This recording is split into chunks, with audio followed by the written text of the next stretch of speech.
Hablar del mercado y del trading no es un lujo reservado para economistas. Comprenderlo es una necesidad ciudadana. Las decisiones que se toman en los bancos centrales y en los mercados globales impactan nuestra vida diaria. Y a su vez, nuestra vida diaria tiene un impacto en los mercados. Descubrir cómo funciona el dinero y cómo se mueve nos ayudará a crear estabilidad y mitigar la incertidumbre. Por esa razón, el día de hoy, en Justo por México, abrimos este espacio para comprender, descubrir y analizar cómo el mercado influye en el rumbo de nuestra economía. ¿Y por qué esto te importa? El día de hoy está con nosotros Eduardo Battistini, de 27 años, con más de 4 años de experiencia en el sector financiero. Actualmente se desarrolla como colaborador en una institución bancaria, donde ha desarrollado habilidades clave en el análisis y manejo de operaciones. Eduardo, ¿cómo estás? Bien, gracias. Un gusto tenerte invitarme. aquí. Gracias por venir, de verdad. O sea, yo sé que esto salió de último momento y fue una locura cómo salió todo esto, pero de verdad, muchas gracias por estar aquí. Creo que tu experiencia, pero también este foco joven que tienes nos puede ayudar mucho a entender, pero desde un lugar muy de cero, muy básico, no en una mesa de expertos, cómo el mercado nos impacta y por qué esto nos debería importar. Para empezar, quiero saber cómo llegaste a este mundo. Bueno, les cuento un poco de dónde empecé. Yo estudié ingeniería industrial en Perú y al comienzo, antes de que empiece la pandemia, yo estaba trabajando en una empresa agrícola, no tenía mucho que ver con finanzas, pero siempre me llamó la atención el tema de finanzas y yo por mi tiempo libre estaba viendo videos en YouTube, cursos online, pero de curioso más que por algo que vaya a ejercer finalmente. Y yo estaba con unos amigos avanzando un tema de mi tesis hasta que entró la pandemia y el proyecto que teníamos se acabó. Entonces, justo en pandemia se abrió un puesto de practicante en la empresa donde trabajo y justo era en el área que a mí me interesaba y yo estaba investigando por mi lado. Entonces, terminé por casualidades en este trabajo que justo era lo que a mí me gustaba por interés propio. Claro. Y ya tuve la oportunidad de desarrollarme profesionalmente en ese trabajo, en esa área, y hasta ahí sigo el mismo. ¿Y qué fue lo que te llamó? O sea, ¿cómo cambias de una ingeniería a estar en las Bueno, finanzas? en la universidad donde estudié, ingeniería industrial no es tanto ingeniería de campo, sino le dan un enfoque mucho más empresarial, administrativo. Hay un montón de cursos de finanzas y tal. Entonces ahí como empecé a también explorar el lado de finanzas, me fui de intercambio a Alemania y tomé electivos enfocados en finanzas y sin saber que iba a terminar ejerciéndolo, solo por interés. Ni idea, o sea. Y ya como simplemente todo se empezó a alinear para terminar en un banco y hacer lo que hago. Oye, bueno, a ver, vamos a empezar por lo primero antes de entrar a este tema, porque soy muy honesta, sé, o sea, nada del tema, pero creo que también es un área justo de oportunidad para yo aprender y lograr transmitir lo que nos puedas enseñar. Empecemos por lo básico, ¿qué es el trading? Bueno, el trading tiene varias como... no sé si categorías llamarlo, pero tiene distintos tipos de trading. A veces se confunde entre trading e inversiones, pero principalmente un banco, normalmente cuando se habla de un trading en un banco, es de market making o creación de mercado, que tú tienes clientes que son fondos de inversión, fondos de pensiones, hedge funds, que ellos quieren invertir en algún mercado y el banco le ofrece ese servicio de les dan precio y le ofrecen lo que necesiten a los clientes. Entonces yo estoy en el lado de FX. Entonces cuando un cliente quiere comprar o vender divisas. Yo estoy ahorita en el peso mexicano. Entonces cuando alguien quiere comprar dólar peso o euro peso o hacer un dólar canadiense contra el peso, yo los puedo ayudar con ese precio. Entonces mi tipo de trading es más de darle precio a los clientes en el día a día. Ellos nos ejecutan, nos venden o nos compran y nosotros manejamos el riesgo durante el día según lo que creemos. Y ese es un tipo de trading. Wow. A ver, ¿por precio te refieres al tipo de cambio? Sí, de precio de compra, de venta, y ellos hacen lo que necesiten. Yo no sé de antemano normalmente. A veces sí te dicen solamente dónde me compras tanto y ya. Pero normalmente te piden los dos precios y tú tienes que ver qué precios le das. Pero ahí tienes el trading el otro lado, ¿no? Que es el buy side, como se le conoce, a los hedge funds, fondos de inversión, etcétera, que ellos son más como, ven más temas de portafolio management. Entonces ellos ven varios mercados, van a varios tipos de market makers. Entonces pueden ir conmigo para el FX, pueden ir con otro para el bono y tal. Entonces ese tipo de trading es más, generalmente es más estructurado, más a mediano y largo plazo, que también suelen tener trading de corto plazo, de un día, 2 días, 3 días, pero es bien distinto al trading de un banco, que un banco busca manejar el flujo que tenga en el día y monetizarlo. O sea, casi de forma instantánea. Es claro, no instantánea, pero sí bien en los siguientes 10 minutos, 30 minutos, 1 hora, hasta 4 horas. En cambio, bueno, también los bancos tienen posiciones estructurales y tal, entonces nosotros podemos tener una posición que se le conoce a cuando compras algún activo por alguna especulación que tienes, que tiene ya más a mediano plazo para nosotros, 1 semana, lo puedes dejar hasta un par de semanas, pero generalmente el día a día es monetizar el flujo que tienes de clientes. De ahí, el otro lado que te contaba, de los hedge funds, ellos tienen posiciones más a largo plazo, más estructuradas, pero sí siempre tratan de encontrar el alfa, que es como el extra que le dan, claro, comparado a sus competidores, y eso generalmente se consigue por temas manejo más específico de la plata. Puede ser tradeando el día a día, o puede ser como escogiendo algunos ciertos activos específicos en lugar de ir a una canasta de activos. Ok, y cuando hablamos de una divisa y una acción, ¿de qué estamos hablando? Empezando por la divisa. La divisa se puede considerar más como un commodity. Es como, es simplemente la herramienta para poder comprar un activo en otro país. Si es que tú quieres, un fondo en Estados Unidos quiere comprar un bono mexicano, va a tener que pasar por una transacción de FX o de divisas. Entonces, siempre el FX está de por medio en alguna compra de un activo como el bono y tal. También se puede comprar o vender las divisas como método de especulación, pero generalmente es más una herramienta para poder llegar a comprar un activo en otro país. Las acciones es otro tipo de activo.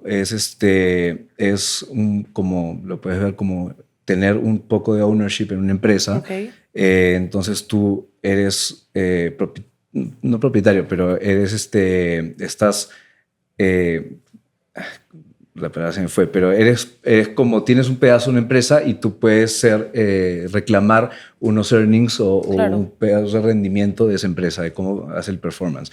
Entonces tú tienes exposición en una acción a cuál es el performance de la empresa, y si le va súper bien, mejor que lo esperado, la acción va a ir subiendo y tú puedes tener rentabilidad tanto por dividendos, que es algo, un porcentaje fijo que las empresas suelen pagar cada trimestre o semestre o anualmente, y además ganancias capitales, que es la apreciación de la acción, que es cuando la empresa empieza a crecer y claro, a valer más. Pero una divisa simplemente es como más que nada es el puente para poder llegar a otros activos de otros países. Oye, esto que dices como que son dos cosas distintas, me encanta, porque creo que, a ver, si bien las redes sociales han hecho como que estemos totalmente pendientes de qué está sucediendo, qué está pasando, qué sectores son importantes, creo que también han contribuido mucho a la desinformación. Entonces, es muy normal para mí ahorita meterme a redes sociales y ver como, hazte rico en 2 días y aprende de esto y compra mi curso y demás. Entonces, creo que también es muy importante definir qué no es el trading. Sí. Sí, ahorita últimamente en redes ha habido bastante de traders que salen en sus Lamborghinis y los Rolex. Claro, sí. Ajá. Que realmente, o sea, la plata fácil y la plata gratis no existe. Entonces es como te metes a un mercado que está lleno de gente que sabe probablemente más que tú, que están analizando con herramientas súper potentes el mercado y todo. Claro. Y tú vienes a meterte con 2 minutos de aprendizaje en videos y cursos y creer que vas a sacar $1,000, $10,000 al día, a la semana o al mes. Es algo que tienes que investigar un poco más allá a ver qué tan real es, porque si fuese así de fácil hacer $1,000 al día, todo el mundo quisiera hacer eso. Y si es que yo sé un método de hacer $1,000 al día, es ¿por qué quiero meter a más gente a la piscina si es que ellos me pueden quitar un pedacito de eso? Un pedacito de eso, Entonces, realmente lo que yo creo que pasa ahí es que todos quieren meter a gente, oye, yo estoy ganando $1,000 al día, ¿por qué no quieres venir tú a ganar $1,000 al día? Es porque, mira, cómprame este curso y vas a aprender cómo lo hago, y lo que finalmente te venden es el curso, y termina siendo casi como una pirámide de, pero trae a unos amigos para que te compren el curso y tal. Y te descontamos y demás. Creo que el lucrar con las emociones del ser humano se ha convertido en un modelo de negocio fenomenal, especialmente con la rápida dispersión que pueden tener a través de redes sociales. O sea, el compra esto y en un mes vas a tener el cuerpo de tus sueños, o la mujer que quieres te va a hacer caso, o el hombre que quieres, o incluso justo vuélvete trader experto en 2 semanas y vuélvete millonario y sal de la Matrix, ya sabes. O sea, claro que sin duda son cosas que existen y demás, y que hay métodos para llegar a ello, pero sí estamos viendo que esto está permitiendo que se lucre con un estado de necesidad de la persona. O sea, que si en 3 días te encuentras un anuncio y tú traes una bronca, una recontra bronca, como dirías tú, y puedes hacer... No, o sea, se presta mucho a fraudes, claro. Sobre todo, por ejemplo, en el mercado, hablando del mercado de FX, por mucho, en un día una moneda se puede mover 1%, por mucho. Y tú... Por mucho una moneda se puede mover 1%. O sea, se puede depreciar o apreciar 1%. Apreciar o depreciar, perfecto. Exacto. Entonces, si es que tú... ¿hay excepciones? O sea... Siempre hay excepciones y hay momentos de volatilidad, hay momentos que se estira más, pero en un día normal, que el mercado está tranquilo y tal, es raro ver un movimiento de 1% al menos en una moneda. Okay. Ahora último, con toda la volatilidad que está pasando... Justo, ¿a qué nos referimos con un día normal? O sea... es que sí. O sea, ¿qué es un día normal para ti? Un día normal es un día raro, realmente. No, okay. Pero... cuando... O sea, a lo que voy con esto es que está viendo un montón en Instagram y tal, que se puede hacer un montón de plata invirtiendo en el FX, pero realmente si la moneda se mueve por mucho, 1% en un día, y tú inviertes $10,000, que estás metiendo toda esa plata en un solo activo, que no es lo que se recomienda, y por casualidad de la vida te salió bien, la hiciste bien y ganaste 1% en ese día, te ganaste $100. Y el rendimiento es significativo, claro. Lo que dicen bastante también en los cursos y tal de que se están vendiendo y son virales, es el tema de las opciones, que ahí sí puedes, con menos plata, tener un mayor rendimiento, pero hay mucha desinformación acerca de qué riesgos implican las opciones, cuál es la volatilidad, cuánto puedes perder, y solo te cuentan la parte bonita, y cuando pierdes plata te quedas como, a mí no me prometieron esto. Entonces, siempre que llegas a algo que parece ser plata fácil, investiga el triple de lo que investigarías normalmente, porque probablemente no sea tan bonito como te lo venden. Oye, a ver, hablas mucho del riesgo. O sea, ¿a qué te refieres? ¿Cómo observas tú el riesgo y cómo influye? El riesgo, me refiero cuando tú inviertes plata o pones plata en algún activo que puede perder valor o puede ganar valor. Entonces, tú tienes plata en riesgo. Puede tanto hacer rendimiento o perder plata. Perderla. Exacto. Entonces, tú tienes activos que son más volátiles. Más volatilidad implica mayor riesgo. Como, por ejemplo, las acciones son más volátiles que el FX. Entonces, si tú tienes, no sé, por así decirte, 50 millones en una acción y 50 millones de dólares en un FX, la acción tiene más posibilidad de que tu plata sube y baje mucho más que en el FX. Entonces, tú un día puedes estar perdiendo bastante más, el día siguiente puedes ganar bastante más, pero tu plata va a estar bastante volátil. Entonces, depende del perfil de cada uno qué tanta volatilidad puede tolerar para sus... ¿Y a qué está sujeto la volatilidad del FX, por ejemplo? Normalmente es a riesgos políticos, a liquidez, temas los que es más que nada liquidez y riesgos políticos, realmente. Liquidez y riesgos políticos. Sí, liquidez es, por ejemplo, si un mercado opera, en un mercado emergente, opera $400 millones al día y viene un cliente que quiere vender 200 o 100 millones de dólares al día, ese día, perdón, probablemente se vaya a mover bastante la moneda porque no hay tanta liquidez en el mercado para alguien que quiera comprar los dólares que ese cliente está vendiendo.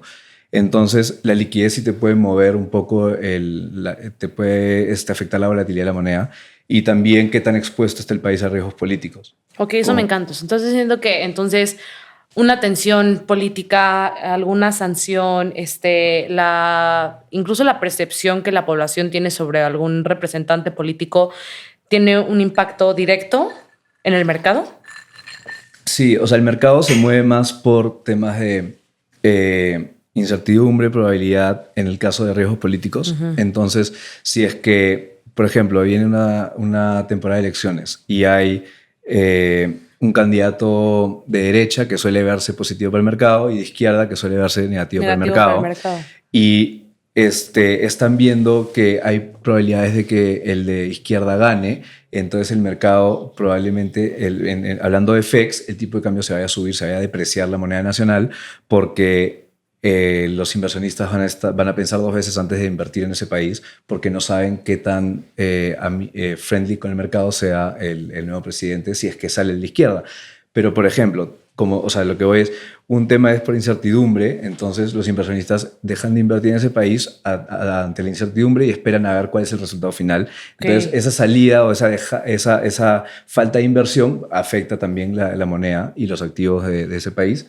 Pero también hay tema de especulación y de probabilidades. Si es que tú crees que el mercado está pensando que ese candidato de izquierda va a salir en 70%, pero tú crees no, o sea, yo creo que está más como 50-50. Ahí vienen los especuladores a aprovechar que creen que se ha depreciado más de la cuenta, entonces venden y la opinión mediática también influye muchísimo, sí, ¿no? O sea, creo que también se usa como una oportunidad para alterar el mercado. Claro, tú, en verdad, todas las noticias y headlines que salen el día a día afectan, pero por ejemplo, recientemente con lo que ha estado pasando de Trump y tal, han habido creo que al menos 2 días en el mercado que salió un headline, no me acuerdo de qué, de qué revista, pero salió un headline diciendo, ya no me acuerdo exactamente qué era el headline, pero era, imagínate que diga, Trump va a pasar las tarifas. Sí, entonces todo el mercado reaccionó de una manera y a los 10 minutos sale un statement de la Casa Blanca a decir, no es mentira, eso no es cierto, no pasó nada, y todo el mercado regresa. Claro. Entonces todo eso genera volatilidad. Me encanta, porque justo aquí un tema que siempre hemos abordado es o sea, el impacto de la desinformación en nuestro día a día, o sea, y los fake news y la opinión política y la desinformación y nada más como... Porque se nos olvida que los medios de comunicación también son un modelo de negocio, ¿sabes? Entonces el headline tiene que ser lo más llamativo posible para crear un sentimiento en la población. Y desafortunadamente ese sentimiento que se busca crear siempre es como la negatividad, el susto, la incertidumbre, el no. Entonces voy a sacar mi dinero y me voy a ir del país porque esto se está yendo... Sí. Entonces, o sea, creo que todavía, o sea, refuerzas mi punto y mi argumento de que el estar realmente informados y el buscar las fuentes más confiables es fundamental para que esto, tanto en tu sector como en la vida a día de los mexicanos, esto funcione, ¿no? Y no tomar decisiones que puedan impactar nuestra vida por un sentimiento. Sí. O sea, eso es... No, sí, o sea, la desinformación es algo que... Es como el hecho de que se ha vuelto... ¿Has sido víctima tú de eso? De desinformación, de todas maneras, pero no sé, un ejemplo. O sea, en tu trabajo, por ejemplo. En mi trabajo. O sea, una decisión que tomaste confiado por el headline. Déjame pensar, seguro de haber habido, pero no, generalmente no es una decisión tan errática o impulsiva, si es que no es una fuente confiable, pero sí ha pasado que el mercado reacciona de manera, ¿por qué? Por este headline, reacciona de la misma manera y después de un rato, como te dije hace un toque, que sale la corrección diciendo no, es mentira. Ajá. Y todos cayeron en la información. Pero es porque también vieron la noticia en un medio confiable, que es un medio grande y conocido, entonces no vas a dudar siempre de que te estén mal informando ese claro, tipo pero a de ver, es que medios. siento que puede ser como Forbes, no sé si te ha pasado, pero Forbes dice como no, Donald Trump impondrá arancel de tal porcentaje, ¿no? Pero luego el cuerpo de la noticia, o sea, es un medio confiable, Sí, pero luego el famoso el cuerpo, clickbait. claro, El famoso 100%. clickbait. Que pasa un montón, que sale una noticia, no sé, se va a clausurar, no sé, las llegadas a Londres y ahí te dice en unas letritas chiquitas, solo lunes de 3 a 5 de la tarde. 100%, o un video. Es como... Porque aparte ahorita mencionamos un medio confiable y que nos gusta, ¿sabes? Pero el cuerpo de la noticia puede alterar Sí. significativamente No, sí, el o sea, impacto. nunca una decisión no tan informada reaccionar en base a simplemente el caption o el headline, Claro. sin profundizar en el resto de la noticia. Porque al menos en Perú eso en varios medios pasa un montón, que solamente para jalar likes y jalar audiencia y tal, todos ponen el headline más llamativo y más controversial, pero ahí lees la noticia y en verdad es como... No, ni te hubiera interesado quizás leerla si es que te hubieran dicho que... Claro, y esto no solamente en divisas, como lo hablamos, sino también, por ejemplo, en las acciones, ¿no? O sea, creo que ahorita donde hay empresas transnacionales cuyos actores también ya toman una posición muy pública, casi de celebridad, e incluso algunas fuentes también los observan como actores políticos. O sea, lo que haga Elon Musk, por ejemplo, en un día, o sea, impacta al mercado. Sí, O sea depende también qué tan popular o qué tan no querido es la percepción pública de, ¿no? Lo puede afectar. Sí, o sea, por ejemplo, como lo de Twitter, que él tuiteó si el precio de Twitter llega a tal precio, Sí. la compro. Llegó a ese precio y ya como la había hecho público y todo el mundo lo... O sea, se volvió algo como información que impactó en el mercado. Tuvo que terminar comprando Twitter. Entonces... Sí, y bueno, a ver, esto no es tan per se tema de lo que vamos a hablar, pero ¿crees que deberían de estar obligados como o sea, a una responsabilidad sobre lo que publican, opinan, dicen? ¿En qué sentido? O sea, que dicen algo y tengan que cumplir lo que dicen necesariamente.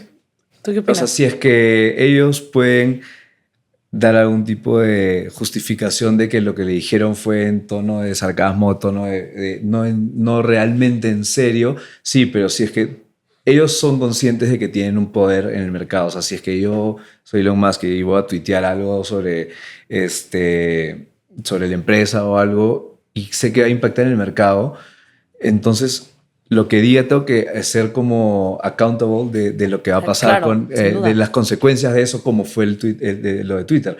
Pero también o sea, tienen que poder hablar y postear cosas en tonos de sarcasmo y no tan en serio, pero como son tan influyentes, tienen que ser conscientes de cómo se puede tomar. Oye, y eso, o sea, se me prende otro foco ahorita que es, o sea, antes no teníamos la inmediatez de la información como la tenemos ahorita en redes sociales o en Twitter o en X o llámese lo que sea, o los medios de comunicación, o sea, donde tienes acceso a la información y a lo que está pasando en cualquier parte del mundo 24/7. Ajá.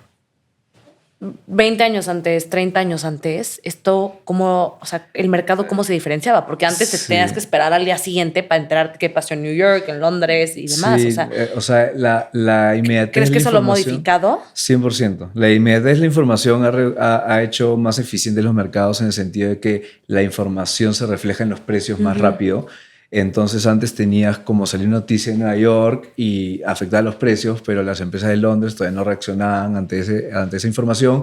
Entonces los precios todavía están rezagados de tener esa información en los precios. Pero con la inmediatez de la información y todo eso ha hecho que el mercado sea más eficiente en sentido de que los precios deben contener la información disponible en el momento. En el momento. Entonces, wow. y si es que tú crees que hay una información, o sea, eso es también un tema que es el arbitraje, que es cuando tú crees que hay un precio que arbitrar es que tú puedes comprar y vender un activo o que puedes monetizar casi que sin riesgo, simplemente por asimetrías en el pricing por temas de información y tal. Entonces, por ejemplo, poniendo el ejemplo de antes, si salía una noticia en Nueva York y se subía los precios de las acciones por un crecimiento gigantesco en la economía y tal.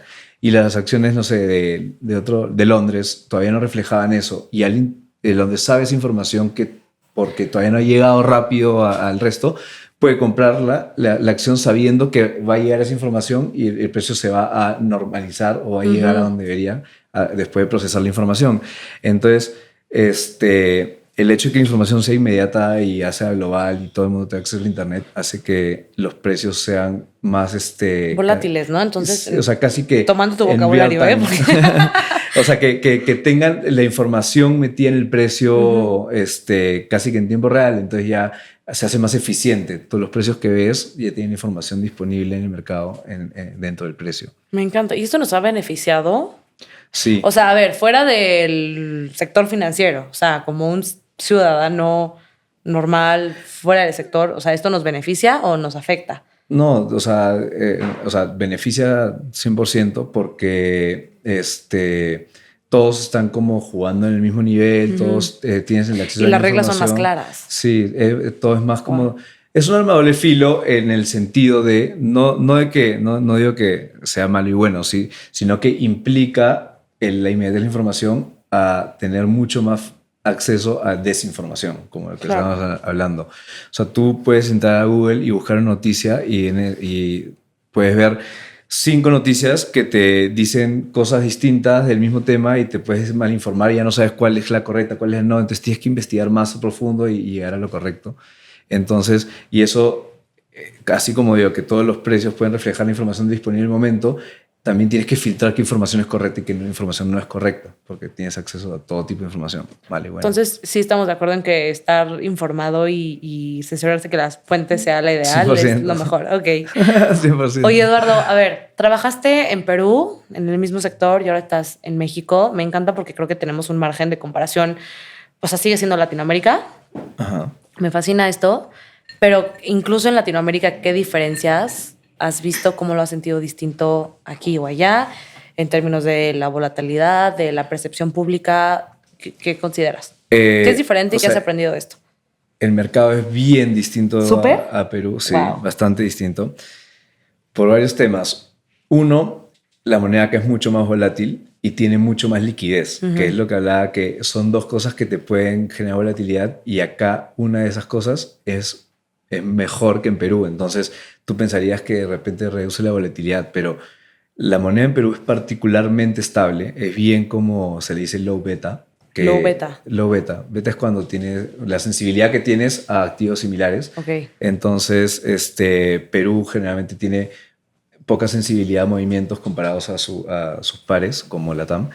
Y este mercado era poco volátil y menos volumen, pero las operaciones del día a día que habían sí eran como sí había un volumen decente para la liquidez que tenía la moneda.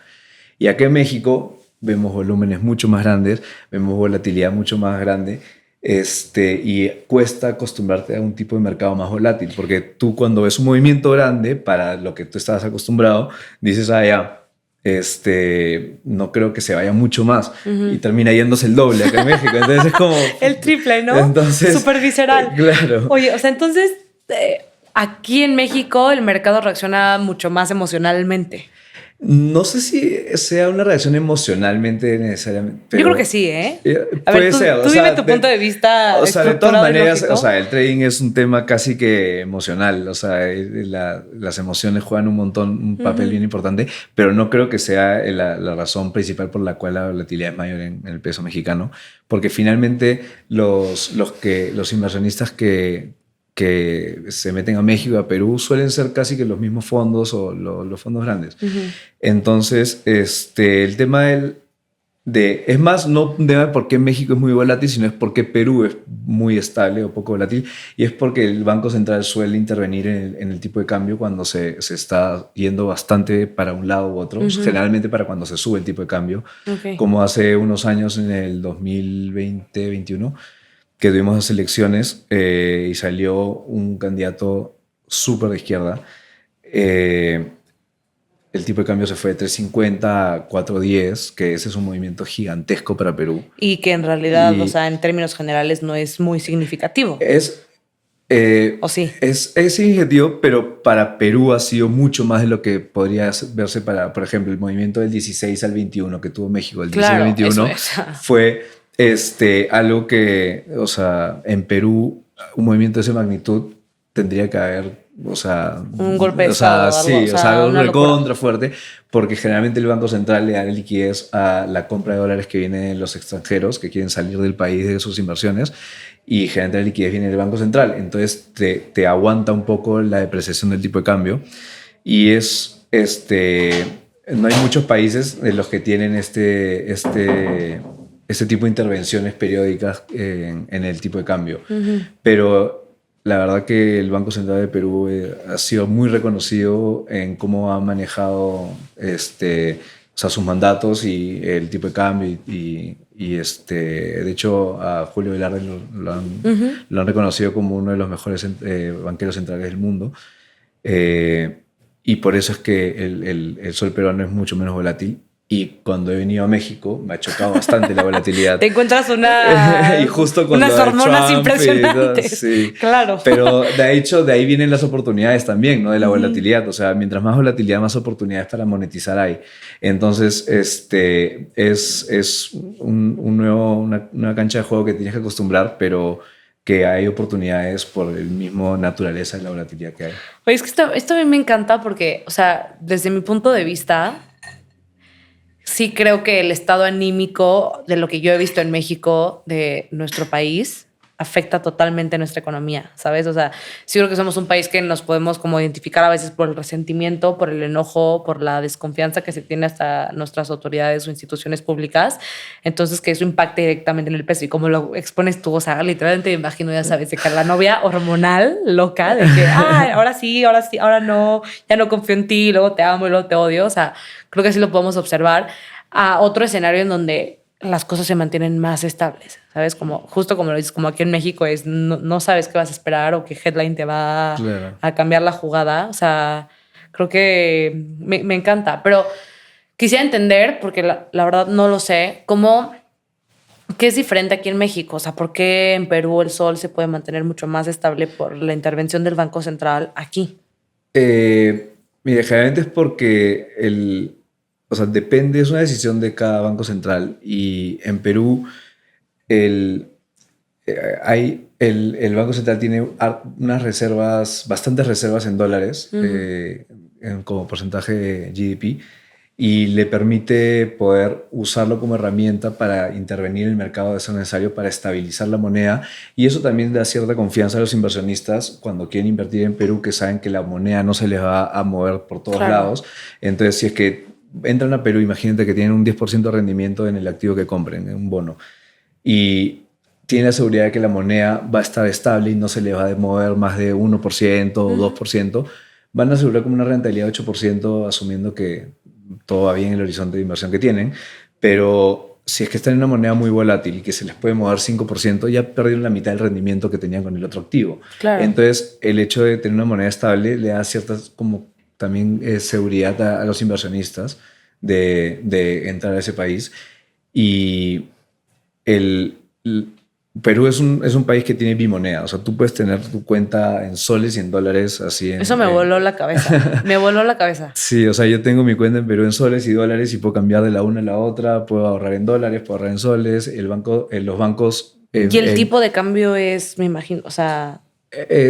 O sea, vale como 3.63, pero no tiene mucho que ver con que sea bimoneda eso.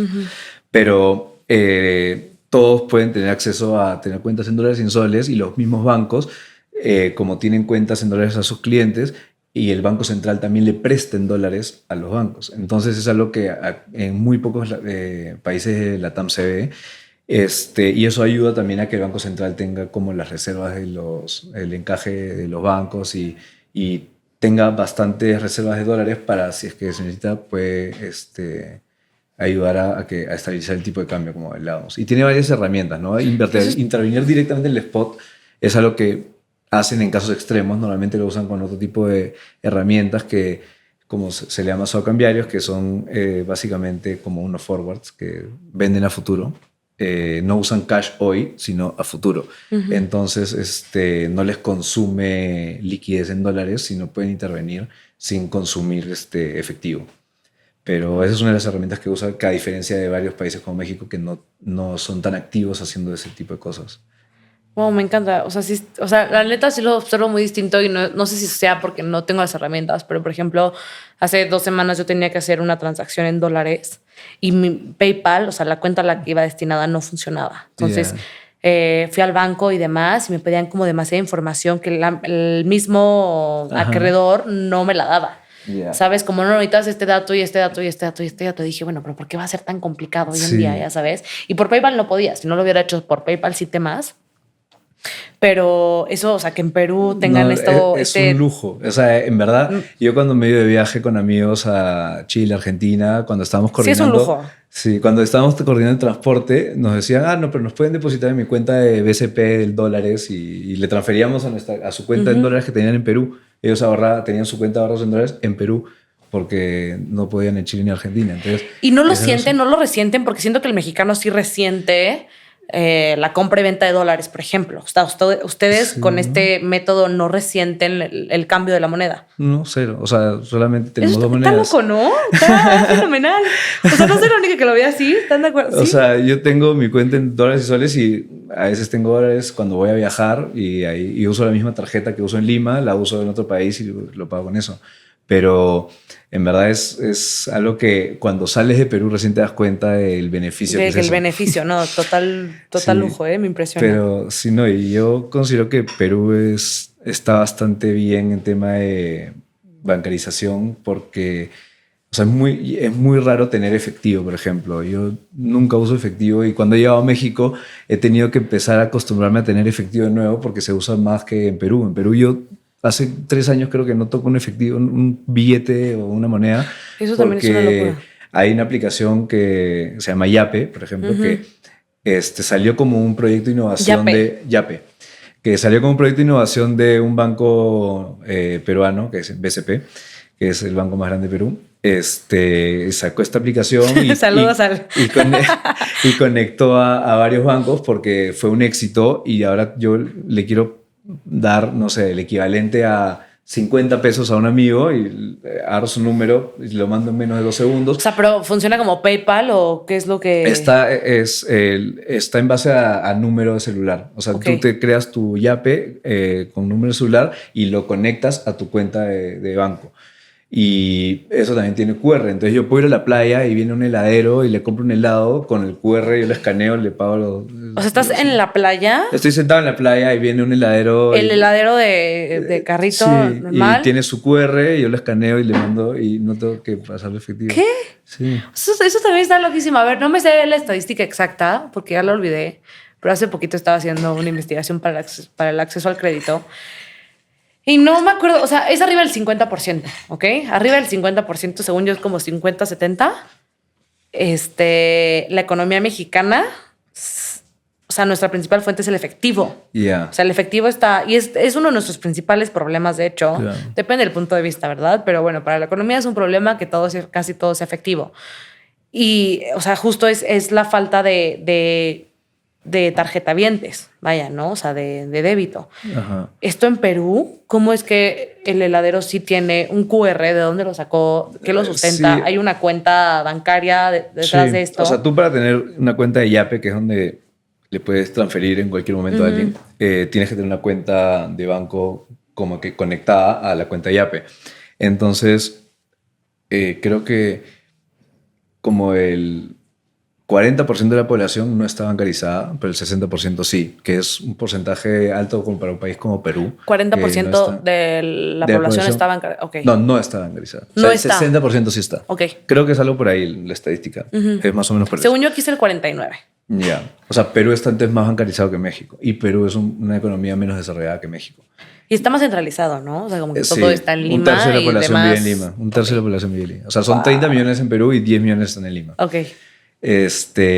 Pero no, y eso ha hecho que un montón de gente que no tenía incentivos para tener una cuenta bancaria tenga una cuenta bancaria porque te das una bodega, te vas a un puesto de la esquina que te venden gaseosas y papitas y tal.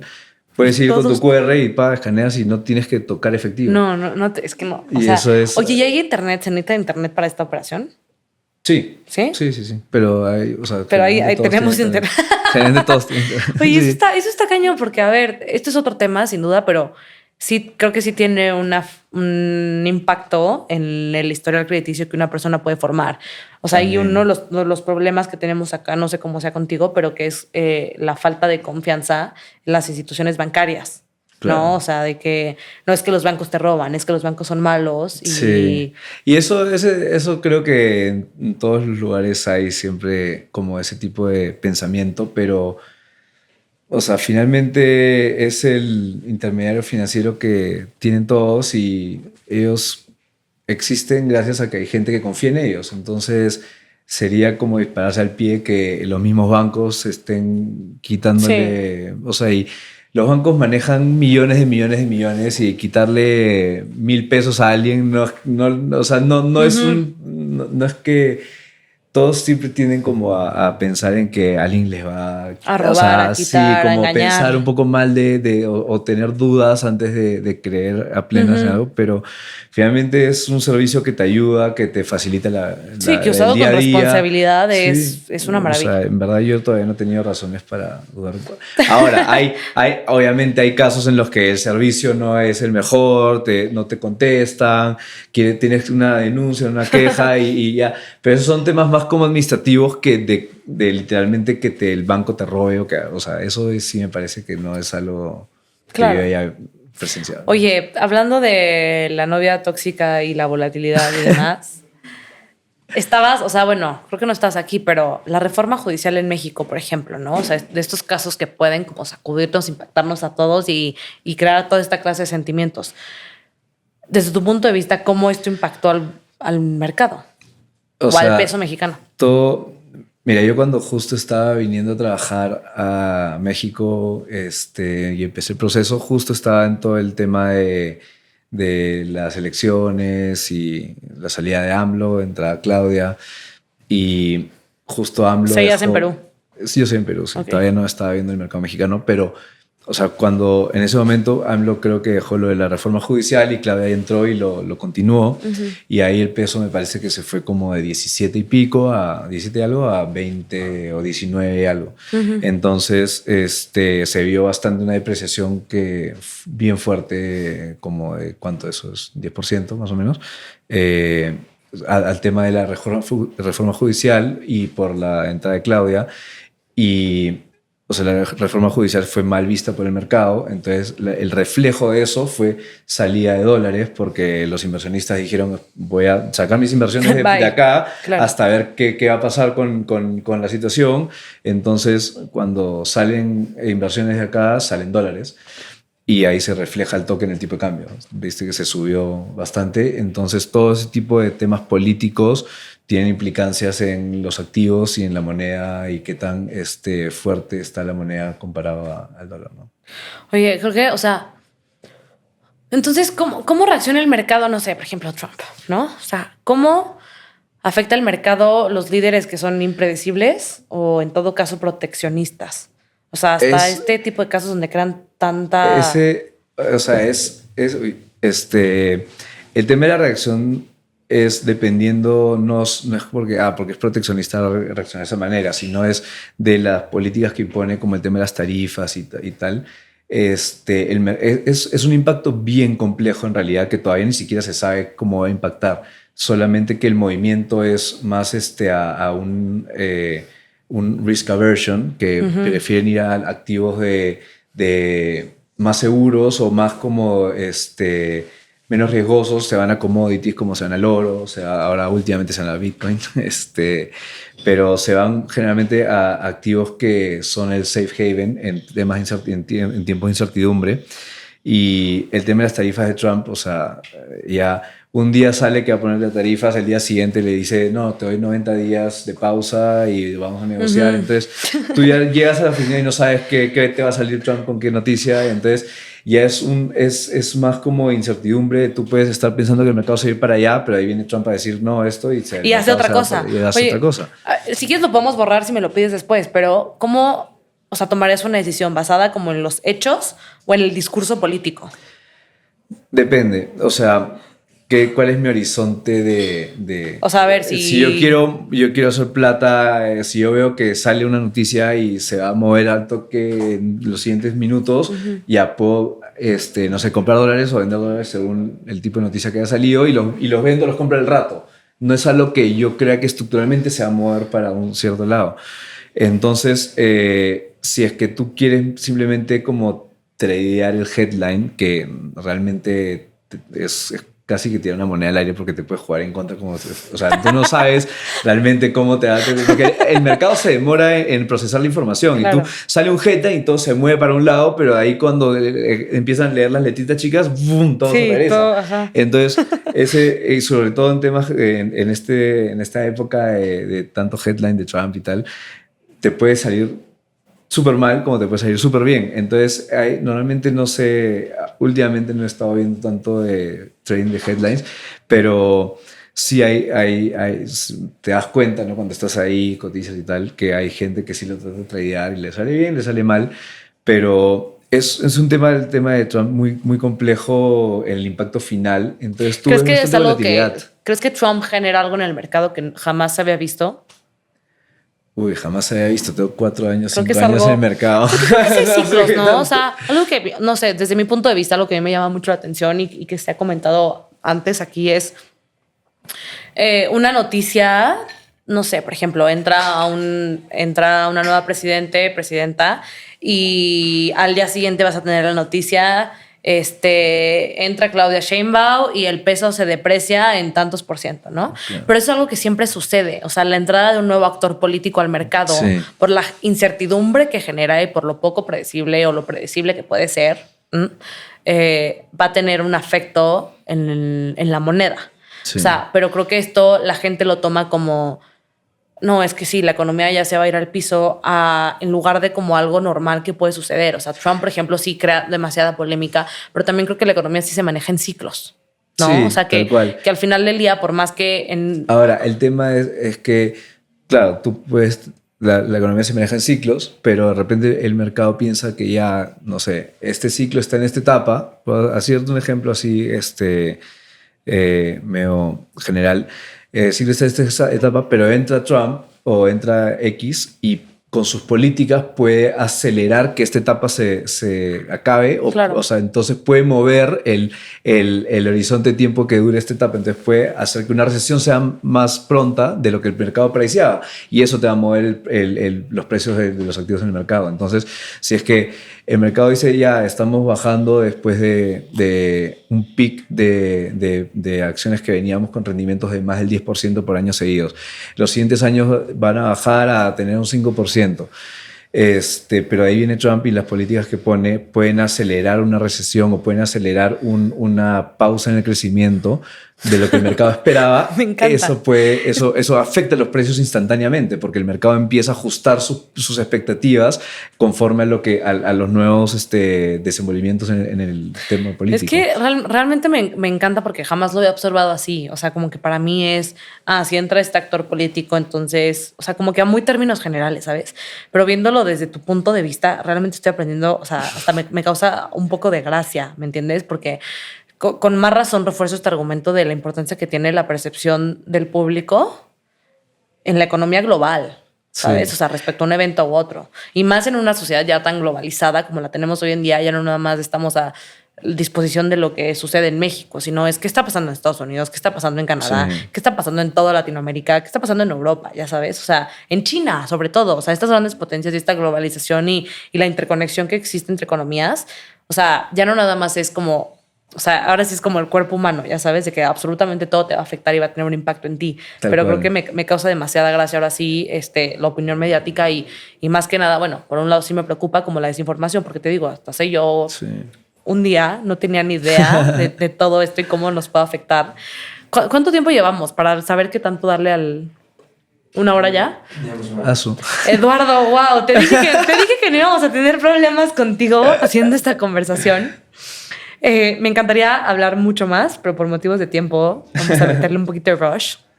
Sí quiero tocar un tema muy importante porque nuestro objetivo aquí al final del día es educar, ¿sabes? Y llevar la información allá afuera y a los niveles más básicos. O sea, como te dije, no te preocupes, no esperamos que seamos expertos porque creo que así tenemos más oportunidad de aprender.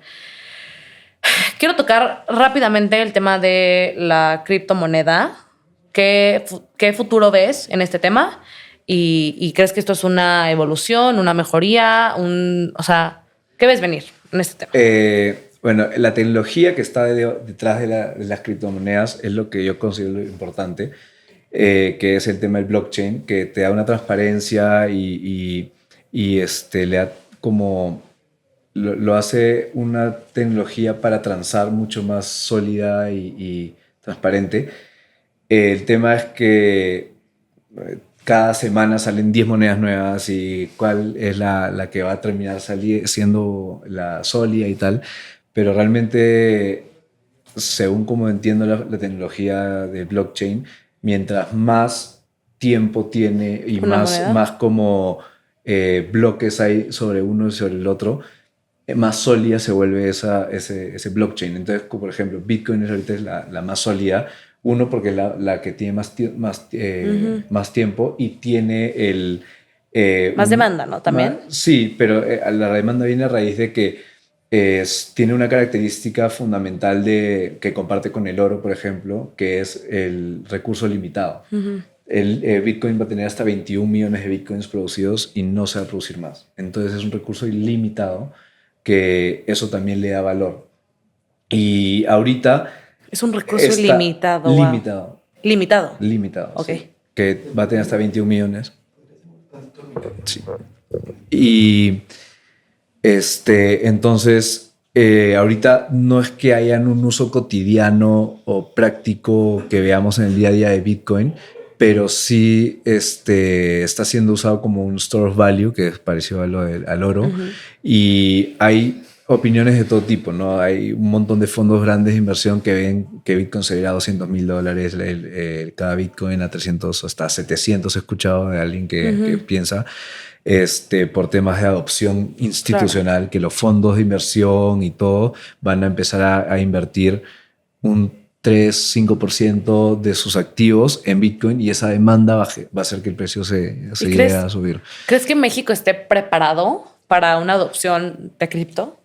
Es que realmente ahorita todavía ni siquiera sé cómo piensan usar el Bitcoin, sí, como algo como el oro, que simplemente un store of value y algo que... Es que justo es la cuestión de Bitcoin, que es otro tema, pero no está respaldado. Entonces... O como, claro, o lo pueden usar como algo para transar en el día a día, como en El Salvador, que tienes su ciudad que puedes operar, o sea, puedes pagar lo que quieras con Bitcoin.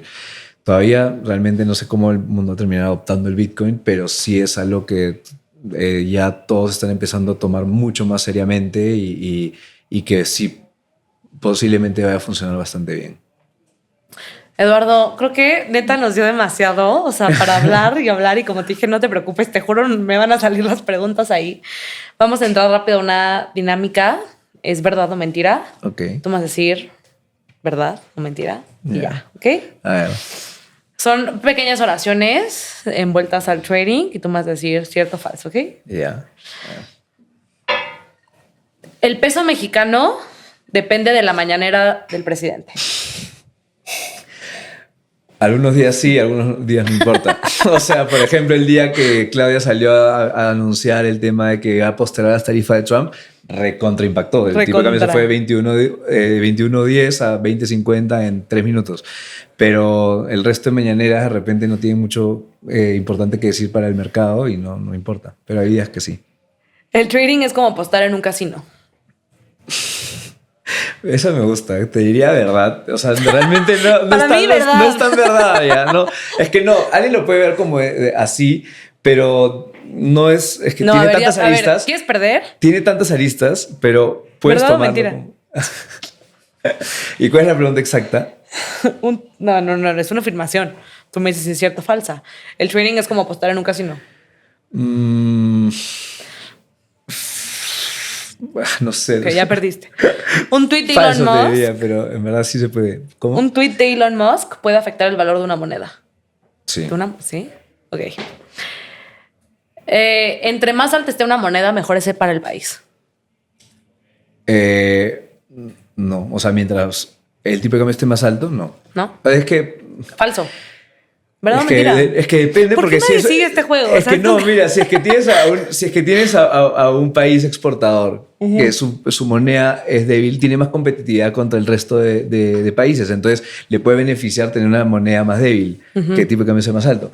Pero también tener una moneda más fuerte ayuda a las personas, por ejemplo, te quieres ir a viajar a Estados Unidos, tu moneda te va a permitir poder tener más como purchasing power en otro país y vacacionar mejor. Entonces, depende de cada país. Súper descalificado, ¿no? ¿Estás de acuerdo? Las decisiones de la Reserva Federal en Estados Unidos pueden arruinar tu ahorro en pesos. Uy, esa está buena, déjame pensar. Sí, o ¿Sí? sea, probablemente sí. Debe ser casos como puntuales o específicos, pero creería que sí puede llegar. El yuan será la nueva moneda dominante en los próximos 10 años. No. ¿No? Ok. La lo que voy en 10 años de este país. La política interna de México ya no importa tanto. No, olvida esa. Cualquiera puede aprender a leer los movimientos del mercado. Sí, con tiempo y ganas de aprender, obvio. Todo el mundo puede aprender de cómo funciona el mercado y es algo demasiado interesante que a mí me jaló el ojo antes de empezar a entrar en el rubro, pero... Eso me encanta. Es súper, es que es súper interesante Claro. porque el mercado casi que habla. O sea, tú puedes más o menos que ver qué es lo que el mercado piensa acerca de algo viendo los precios del mercado. Y por último, Eduardo, ¿es cierto que si el dólar sube, el mexicano dice ya valió madre? Probablemente, más que porque suba, por las implicancias que han hecho que suba. Por el motivo que ha hecho que suba. Muy bien, me encanta. Oye, Eduardo, por último quiero hacer una reflexión juntos. Creo que es muy sencillo para nosotros a veces pararnos aquí, hablar de desinformación y de la importancia que tiene el mercado y de entenderlo y de estar educados y informarnos, pero la realidad es que, y creo que tú también lo entiendes perfecto porque vienes de un país que si bien distinto, venimos de una región similar. Estamos en la misma región, ¿sabes? Entonces, ¿cómo crees que podemos mitigar estas cosas de hablar de estar informados en un país en donde más de la mitad de la población vive día a día? O sea, empezar por tener más educación. El acceso a la educación es lo principal. Y una vez que ya tienes el acceso a la educación y que las personas nunca saben qué hay por conocer hasta que se dan cuenta que pueden conocer lo que no sabían. Entonces, Claro. es que la educación les da ese interés, esa curiosidad y esa a veces necesidad de aprender algo que no sabían que podían aprender de eso. Entonces, primero Como tú. es... Claro. Como tú, o sea... O sea, terminé en un lugar donde no pensé que iba a terminar, pero el acceso a la educación es principal y después ya vas ramificando el enfoque a cada rubro en particular como finanzas. Pero sí, o sea, ahorita en países emergentes lo más importante es la educación. De verdad, muchísimas gracias. Sé que te urge ver la Champions, entonces ya no te voy a quitar más tiempo. Muchas gracias, de verdad. Te lo juro, o sea, a mí me volaste la cabeza en muchas partes hoy. Espero de verdad que las personas en su casa puedan también aprender algo y llevarse algo y que esto tenga un impacto en su vida. Gracias por educarnos, gracias por aprender con nosotros y tener la paciencia para empezar desde cero. Creo que lo que haces es padrísimo y tener tu persona para explicárnoslo y definírnoslo y poder llevar eso, cómo se conecta con la situación en México o en el mundo, es sumamente valioso. Muchas gracias. Gracias por invitarme. Ha sido entretenido.